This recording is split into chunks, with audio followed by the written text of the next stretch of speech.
Welcome once again to Lehto's Law. Here's Steve Lehto. There will be a brief ad at the end of this video. Now, I've gotten a lot of requests for the story, and I've seen the story myself, and it's in the news every single day and has been for the last few days. Airbnb guest from hell, squatting at home for 500 days, wants the owner to pay her $100,000, and the implication is if she got paid, she might leave. But she has overstayed her welcome as far as the owner of the property goes. But this one is ugly, and it's all over. I got this version from the New York Post, and a bunch of people sent it to me. But an Airbnb guest dubbed the tenant from hell has been squatting at a luxurious guest house overlooking the hills of Los Angeles for more than a year and a half and is refusing to leave unless the homeowner pays her $100,000 relocation fee. By the way, Melissa Koenig wrote this for the Post. The woman rented a long-term stay at this man's Brentwood guest home in September of 21 for 6 months at a rate of $105 a night, with fees bringing the total to $20,793, according to court documents. But her stay was supposed to end in April of 2022, and she's been living there rent-free ever since. A judge has ruled that under the city's rent stabilization ordinance, that the man has no legal reason to evict her under Los Angeles' recently adopted Just Cause Ordinance, and he would be required to pay her a relocation fee to evict her. Now you might go, wait, Steve, Airbnb, what? Well, it turns out there's some technical issues with that also. So in an email to the landlord's lawyer obtained by the Los Angeles Times, the woman's lawyer argued that $100,000 is the cheapest way of getting, in essence, out of the whole ordeal. It is the home of the tenant until the landlord gets a judgment, however distasteful that is to your client, the attorney wrote. So meanwhile, her attorneys also argue that she does not have to pay rent, and instead she should be refunded any rent she paid because the city never approved the guest house for occupancy and its shower was constructed without a permit. And so the real question is, if those two statements are true, does that mean that this place is actually uninhabitable? And keep in mind that many places do say if you rent something out as an apartment, for instance, it must meet certain levels of habitability. But Airbnbs have always fallen into this gray area where people go, well, it's not an apartment. It's, well, but you are renting it out. Isn't that similar? And so some places have said we're going to hold Airbnbs to the exact same standards. So her attorney says the landlord broke the law and tried to make money by renting out an illegal bootleg unit. Of course, has she gotten nothing from this? And by the way, if the place is so bad, why doesn't she move out? After he was caught, instead of doing the right thing, he has resorted to bullying, harassment, and the filing of frivolous lawsuits containing elaborate false stories, all in an attempt to cover his tracks. But of course, his attorney says that's not true. He said she's the tenant from hell. If she's right, the theory that if a landlord has something that isn't permitted, then you can stay in it rent-free forever. And that's an interesting point. Following her logic, when does she have to leave? Or when would she have to pay rent? Never? So according to court documents, the two people, that is the landlord-tenant, I'm going to call them landlord-tenant even though it's an Airbnb relationship, but that's just to understand the relationship. Landlord owns the property, tenant is renting it, theoretically. They were friendly for the first few months, exchanging pleasantries when their paths crossed, and even sharing tea on a deck that separates the main house from the accessory dwelling unit. The accessory dwelling unit. Sounds like something out of Star Wars. The trouble apparently began about 5 months into the stay when the woman complained that her electronic blinds stopped working. Somehow the place is uninhabitable, but it has electronic blinds. I wonder if they're Bluetooth. So when she went and complained, the landlord came over to repair them, and he noticed water damage and signs of mold around the sink, which he says were not there when she moved in. So he offered to put her up in a hotel while his contractor handled the repairs. And he even said he put her up in the Santa Monica Hilton, noting that many of his visiting doctors stay there, according to messages reviewed by the Times. And he even offered her $1,500 towards any other hotel if she would just do that. And she wrote back and said, I don't feel safe being forced to vacate with a housing disability and the high risks of COVID. She cited LA County's COVID-19 tenant protections resolution and a 2011 doctor's note about extreme chemical sensitivities. So she says she's got a doctor's note from 2011. Now, I'm a busy man. I could do the math, but that was a while ago. Apparently still trying to placate her. The landlord then offered to let her stay in his house, but she declined that as well, citing that she has a disability due to cat dander. Apparently the man's got a cat. She now claims in a countersuit that was an inappropriate invitation. So tensions continued throughout the rest of her stay, and when it became clear she wasn't leaving, he reluctantly agreed that she could stay through April 12th to give her time to find another place. So she asked for more time, but I told her it wasn't possible since I had other Airbnb reservations coming up. But then I tried to be nice and give her an extra few weeks. When she still wouldn't move, he resorted to getting the housing department involved and filing motions to evict her. So she, in turn, reached out to the Department of Building Safety, which found 2 code violations in the unit. One, of course, was that it was unapproved for occupancy, and the shower had never had a permit pulled to have it installed. She then sent a complaint to a housing investigator alleging illegal eviction, harassment, and a refusal to pay her relocation fees. So here's the thing. If she's saying the place is uninhabitable, shouldn't she move out? Or I don't understand why she's allowed to stay there. You think that the housing department would say, hey, you got to leave, this place is uninhabitable. So obviously it is habitable. The housing investigator concluded that because the unit violated city codes, that the landlord had to withdraw his eviction notices until he could prove the guest house was in compliance. So he's got to bring it up to compliance while she's still there, apparently. So he argues that when he tried to access the unit, she won't let him in. And then he's now been fined $660 for not complying with all these various things. So they're now suing each other, and it's going to be ugly. This isn't about one ruling, it's about the entire foundation, one attorney said.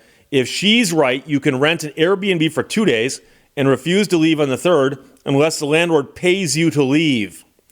Now, she's filed a counterclaim accusing the landlord of 15 violations, including negligence, nuisance, intentional infliction of emotional distress, unlawful business practices, and a violation of the LA County COVID procedures. She claims he knew about the potential mold before she moved in, and that he harassed and intimidated her to leave the rental by doing unnecessary construction, placing rotting bags of trash outside her door, shutting off her hot water, and unlawfully entering the unit. Those are allegations she's made. As these cases make their way through the court system, she's continuing to live on the property, and the man says it's like a war, but no bullets are flying. Every time I open the door, I'm afraid she'll be leaving at the same time. Her door is a few feet from my daughter's bedroom, he said. We don't sleep well anymore. And so that, of course, is safe for the last sentence for you to understand that he actually has a daughter living in his house with him, and this woman is living in the guest house and won't pay rent and won't leave. And she says that she'll leave if someone pays her to leave, but she's upset because the unit is uninhabitable. But she got in there originally through Airbnb. And so we hear stories like this involving rentals all the time, but they're usually like apartments or when someone rents a house and they fall behind in their rent, or they simply overstay their lease and just won't move out. And I've heard, nightmare stories like that before. This one's a little crazy because it says here that she's been in the unit now for over 500 days, and the allegation is that she hasn't paid for those days. However, she wants him to pay her $100,000 and she'll leave. That's what some of the allegations appear to be. So it is a bizarre story. But I'll tell you right now, I remember when Airbnb first launched, and I remember at the time thinking, what a weird idea. Because I can see the notion that if I want to travel to another city and someone's willing to let me stay at their place and I pay them rent and it's less than staying at a hotel, I can see that being attractive. However, the notion that if I go away and someone's going to come stay at my place while I'm not there, I'll pay you not to, okay? I don't want strangers in my house when I'm not here. I never got that. And if you go back and look up the phrase, I don't know, Airbnb nightmares, you'll find this story, but you'll also find others. And you'll find stories about people who put their houses on Airbnb, and then when they're gone, really bad things happen. So Airbnb changed their rules along the way, and they added like insurance, for instance, which I don't think they had at the very, very beginning. And that makes a big difference. But there were some horrible stories about people who said, yeah, we came back and our unit was trashed, destroyed, like furniture burned in the fireplace, that kind of thing. And so I know it's a huge business. I know it's one of those businesses that's just taken off. And it's like, wow, who'd have thought it would get as big as it did? But things like this can happen also. And if you're going to do an Airbnb, especially in an area that's got extremely friendly rules and laws for renters, you've got to be careful.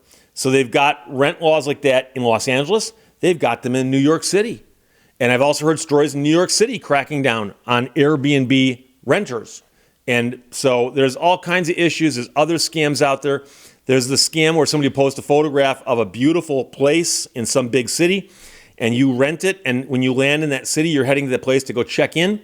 You get a text, and they say, oh, we're really sorry to tell you that the people who moved out this morning destroyed the plumbing. We've got plumbers in there right now. It's not going to be ready for 3 or 4 more days. I got another place for you. And it turns out you can never rent the main place because it doesn't exist. They just posted a fake bunch of photographs, stock photographs. And all they've got is 15 normal places that nobody'd rent in the first place. But they tell you that's their backup. Sorry. And there's actually people, that's their business plan. That's what they do. I'm not saying that's what all Airbnbers do. I'm just saying that scam is out there. I read an extensive article about that also. And so strange stuff does happen. And so, if I were to go stay at a Hilton hotel someplace and I had a problem, I know I can go and contact the Hilton people. Who knows? Maybe Paris will talk to me. I don't know. However, if I have a problem with an Airbnb, okay, let's face it, if every single Airbnb out there, how many of them are there? And you got a problem with this one or that one, it's not the same. You don't necessarily get, and yeah, you can complain to Airbnb, but that's like trying to complain to Amazon. We've talked about that before also.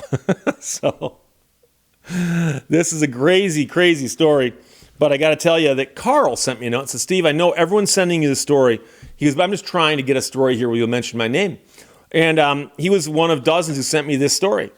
But he said, but I also feel your pain from the other day when you mentioned your family having a 1968 international travelall. He said, because we had one too. And he said that they had a 1975 travelall. So his travelall that he drove around in as a little kid or rode around in was a little more modern looking than the one that we were in. But Carl, I feel your pain. And I'm mentioning you specifically because of the shout out to the travelall. So there you go. Airbnb guest from hell squatting at home for 500 days and says she wants the owner to pay her $100,000 to leave. I mentioned at the top there'd be a brief ad at the end of the video. And of course, I'm talking about Factor. And I talk about Factor about once a month or so because I do the Factor thing and I'm very, very happy with the product. And as you may guess, I don't do ads unless I really like the products. So in case you don't know, Factor, of course, is the company that will send you boxes of food. And while we're talking right now, I'm going to show in the corner some video of me unboxing the recent package I got from them. And then also I'm going to show you me making one of the meals in real time while I'm talking. So that'll all happen during this short, brief ad to show you how quick and easy all of this is. But of course, Factor makes meeting your nutrition goals easier than ever by delivering fresh, never frozen, dietitian-approved meals right to your doorstep. They've got a team of gourmet chefs working on each meal, using only ingredients with integrity to help you feel your best all day long. And that is absolutely true. I've mentioned before, I tend to move about my day and reprioritize things based on how much time I've got. I generally don't give myself a lot of time to eat. So before Factor came along, I found myself eating a lot of bad meals, eating late a lot of times, and sometimes I'd forget to eat, or I'd think I'd eat, but I haven't got the time. And so Factor really solves that problem for me. But the food is actually good, which is also the thing, because I've also had frozen meals that I buy at the store, and you know how those are. And a Factor meal in the box, you take it out, you stick it in the microwave for 2 minutes. 2 minutes, it's done. You don't even need to read the instructions. 2 minutes. I probably should not say that as an attorney. You probably should read the instructions, but just in case. But here's the main thing, is that you don't need to worry about variety or quality when it comes to Factor. They've got 35 or more weekly flavor-packed, fresh, never frozen meals that promote a healthy lifestyle and meet your meal preferences, all ready to eat in 2 minutes. So for instance, I recently had a chicken dish that was seasoning and a sauce and a vegetable on the side. The kind of meal I would never make myself. I'd expect it at a fancy restaurant, or I'd expect it when I went over to a friend's house and they really pulled out all the stops. But would I ever make a meal like that? No, I don't know how. And I haven't got the time nor the inclination to go to the store and buy all the ingredients and do that. And by the way, I have to buy cookbooks and learn how to do it and make a gigantic mess. So I can do the Factor meal for 2 minutes and it's good, or I could spend an hour messing up my kitchen and it wouldn't be as good. So guess what the correct answer to this is? So there you go. But especially if you're too busy like me. And so I run around, I've got a law practice, I do some videos on YouTube from time to time, I've written a few books. I tend to be busy. And like I said, in my life, it's prioritization. Like what needs to be done? I get up in the morning, I've got to shoot 2 videos. I shoot 2 videos. I've got some legal issues that I got to take care of. I got to handle some cases. I got to talk to some clients. There's stuff I got to do.